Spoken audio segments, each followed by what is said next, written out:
네, 일단 코스피와 코스닥 양시장 모두 좀 보합권에서 움직이고 있는 흐름을 좀 보이고 있습니다. 오늘 아침에 이제 뉴스에서도 많이 나오고 앵커님들께서 말씀해 주셨던 것처럼 미국과 캐나다가 이제 나프타의 재협상을 이제 합의를 하게 되면서 전체적으로 이제 글로벌 증시는 좀 빨강빨강하게 상승분로 좀 마감을 했는데,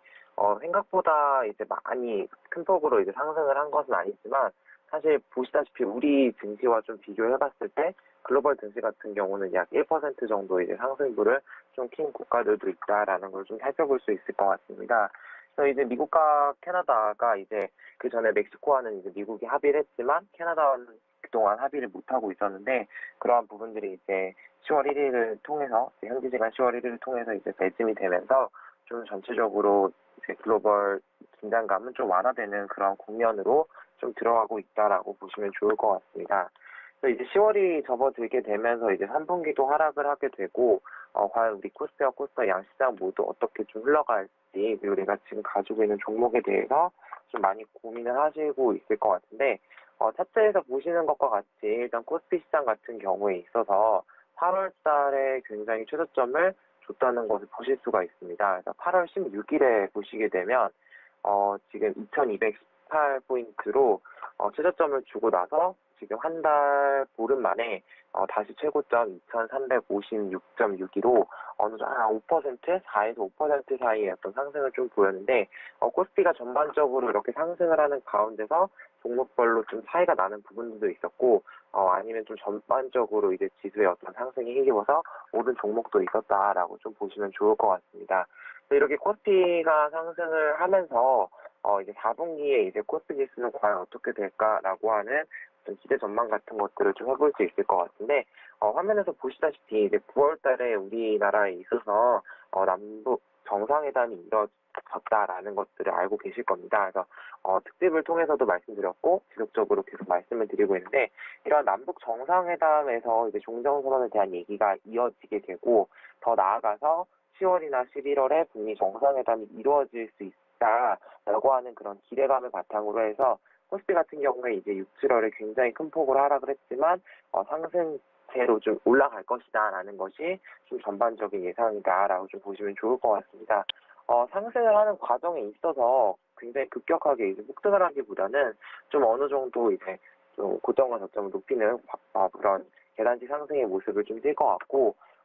한편으로 좀 긍정적으로 보실 만한 포인트는 원달러 환율이 좀 어느 정도 안정화를 좀 찾고 있다. 그래서 신흥국 통화 가치 같은 경우에 있어서는 굉장히 이제 안 좋은 모습들을 보여주고 있는데, 원화가 좀 어느 정도 강세를 좀 띠고 있는 모습이다라는 것들을 좀 짚고 넘어갔으면 좋겠습니다. 그래서 9월 말이었죠. 저번 주에 이제 미국이 금리 인상을 이제 했습니다. 그래서 미국 중앙은행에서 기준금리를 2.9%에서 이제 0.25% 올려서 2.25%로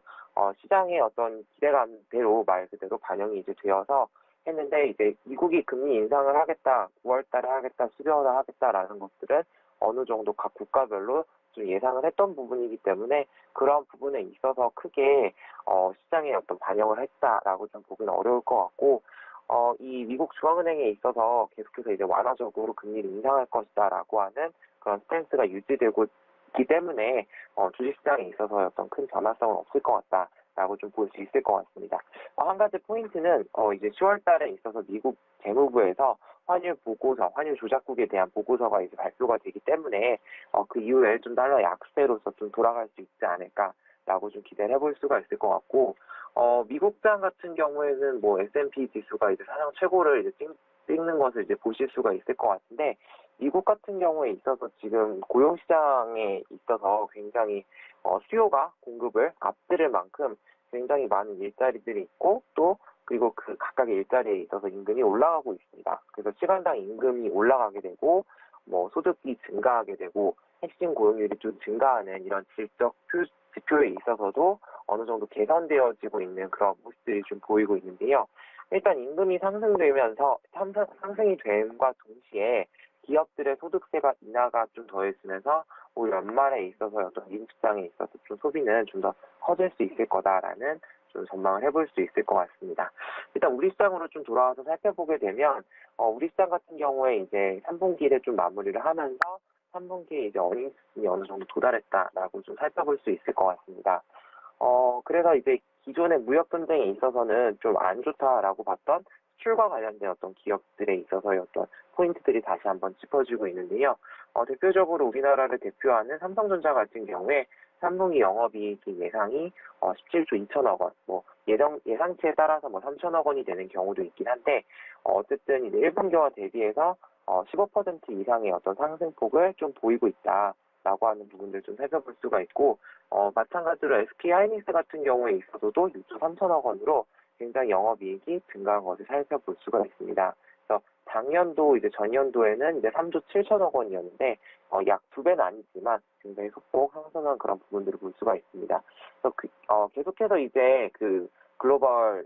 그 리포트에서 이제 말을 하고 있는 부분에 있어서 반도체 수급이 좀 좋지 않을 것이다. 뭐 디램의 인기 감소할 것이다. 그렇기 때문에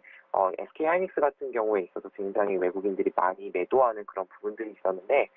이전에도 말씀드린 적이 있지만 디램 시장 같은 경우에 있어서 판매 가격이 하락할 수는 있지만 그만큼의 어떤 수요가 뒷받침되어지기 때문에 전체적으로 이제 영업이익 부분에 있어서는 크게 감소하지 않을 것이다 라고 하는 부분들도 함께 좀 짚어보시면 좋을 것 같습니다. 지금 나프타 제협상이 이제 진행이 되었는데, 현재도 사실 미국과 중국의 무역 전쟁은 계속해서 좀 진행 중이다라고 하는 부분도 우리 수익산맥 대원분들이 좀 알아가시면 좋을 것 같고, 10월에 이벤트로 좀 찝어볼 만한 내용들 같은 경우에는 북미 정상회담과 종전 선언이 어느 정도 좀 윤곽을 잡아치게 되고, 물론 두 정상이 10월이 아니라 11월에 만날 수 있겠지만, 어느 정도 이제 두 국가 간의 진척 있는 모습들을 좀 통해서, 남북 간의 이제 대화, 협력, 평화 모두가 이제 진행되어서 가면서 남북 경협주와 전체적인 섹터들의 좀 상승을 기대해 볼 수 있지 않을까라고 좀 생각을 해볼 수가 있을 것 같습니다. 미중 무역 전쟁 같은 경우는 이제 나프타처럼 좀 극적인 협상 같은 경우는 일단 뭐 실질적으로 이제 딱 나올 것 같다라고는 좀 보기 어렵지만 어쨌든 중간 선거를 좀 전후로 해서 뭔가 좀 변화가 있고 또 11월에 중간 선거가 있기 때문에 10월 달은 좀 완화되어져 가는 모습들이 좀 이어지지 않을까라고 하면서 현재 시장에서는 내가 좀 오른 종목을 좀 팔고 지금 굉장히 저평가되어 있는 종목들로 좀 이제 재순환매를 하는 그런 기회를 가지셨으면 좋겠습니다. 네, 이제 10월에 두 번째 거래일이 시작했습니다. 이제 시장의 변화에 맞게 추세에 맞는 중대형 우량주 소개해 주시죠. 네, 오늘 소개해드릴 중대형 우량주는 이제 9월 달에도 말씀드렸던 것처럼 지주회사 LG입니다. 지주회사 LG 같은 경우에 있어서 뭐 LG전자, 뭐 LG 플러스 등 LG의 이제 여러 가지 기업들을 포함하고 있는 지주회사로서 이 회사 같은 경우는 LG가 가지고 있는 자회사나 종속회사들이 수익을 많이 얻게 되면은 같이 주가가 상승한다라고 좀 생각을 하시면 좋을 것 같은데요. 일단 LG 같은 경우에 이제 차트에서 보시는 것과 같이 굉장히 이제 뭐 소폭 상승되는 폭이 좀 없다. 이제 그런 부분에 있어서 가장 큰 부분은 좀 LG전자라던가 뭐 LG 디스플레이라던가 전반적으로 이제 어닝 시즌이 나옴에도 불구하고 LG 같은 경우는 그런 부분이 좀 적기 때문에 좀 지금 계속해서 좀 부진하고 있지만 지금 계속해서 이제 부진하고 있던 부분들이 좀 해소가 되고 실적 발표가 일어나게 되고 다시 이제 재평가되어지는 과정에 있어서 좀 상승을 좀 기대해 볼 수 있을 것 같다라고 좀 정리해 드릴 수가 있을 것 같습니다. 그래서 5월 달에 이제 그 스튜디오에서도 말씀드렸던 것처럼 이 국민연금에서 스튜어드십 코드를 개입을 하게 되면서 지배구조가 개선이 되면서 이런 지주회사들 같은 경우에 있어서 주가가 다시 한번 재평가될 수 있는 기회가 될 것이라고 좀 볼 수 있을 것 같은데요. 일단 지주회사 같은 경우는 자회사의 어떤 그 지분을 보유하고 있기 때문에 투자와 배당 의사 결정에 있어서 중요한 영향을 미치고 있는데 실질적으로 이제 그만큼 어떤 영향력을 미치지 않았지만 스튜어드십 코드가 실행이 되면서 좀 배당금을 늘려라라고 하는 경우에 있어서 배당금을 늘릴 수 있다라고 볼 수가 있습니다. 올 연말에 있어서 배당주에 많은 관심을 가지실 수 있을 것 같은데요. 일단 작년 같은 경우에 LG전자가 배당금이 이제 9.54%로 한 주당 1,300원을 이제 지급을 했었는데 올해 예상 배당금을 평균 내보게 되면 12.7% 그래서 작년 대비해서 좀 상승한 부분을 볼 수가 있습니다. 그래서 지금 현재 LG전자와 LG화학 등 대부분의 LG 기업들이 좀 굉장히 바닥을 좀 다지고 있는 구간이기 때문에 이러한 부분들이 좀 해소가 되고 상승세로 좀 전환이 되게 되면 지주회사 LG가 다시 부각되어질 수 있기 때문에 해당 종목 눈여겨서 보시면 좋을 것 같습니다.